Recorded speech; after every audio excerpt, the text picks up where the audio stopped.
And this is something that I recommend very heavily when you're making songs, is to take your basses and bounce them down, as very complex sound design can really eat up your CPU and make your computer run slow when you're trying to work.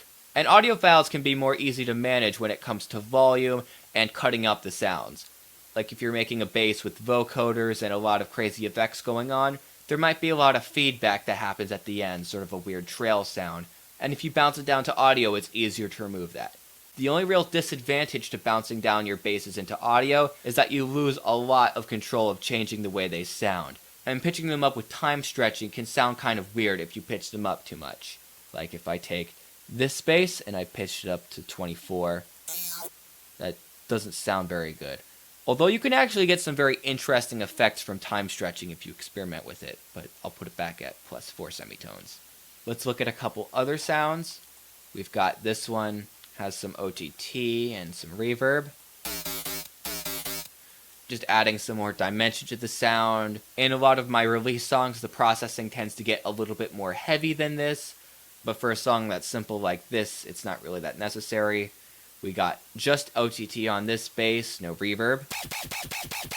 Kind of similar to the 2-vein bass that we made in an earlier video. We've got a growl. This has a vocoder on it and some OTT and reverb.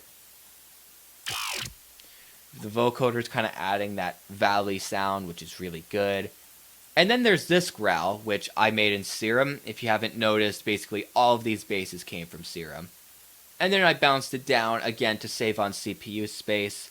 And there was a little bit of feedback at the end. You can see that I removed that with a fade. And the last bass we're going to look at is kind of a filler sound. You can see I just called it filler. And this is a relatively basic sound, not much to it. Just very plain kind of growly sound. And you may have noticed that it's significantly more quiet than the other sounds. This is because during the drop, I actually have a section where it plays part of the melody that I have going on in the verses for a quick little break. And when you're doing that with your songs, when you take parts of the melody and put them into the drop, you want to add little parts of bass to them to keep the edge of the drop intact.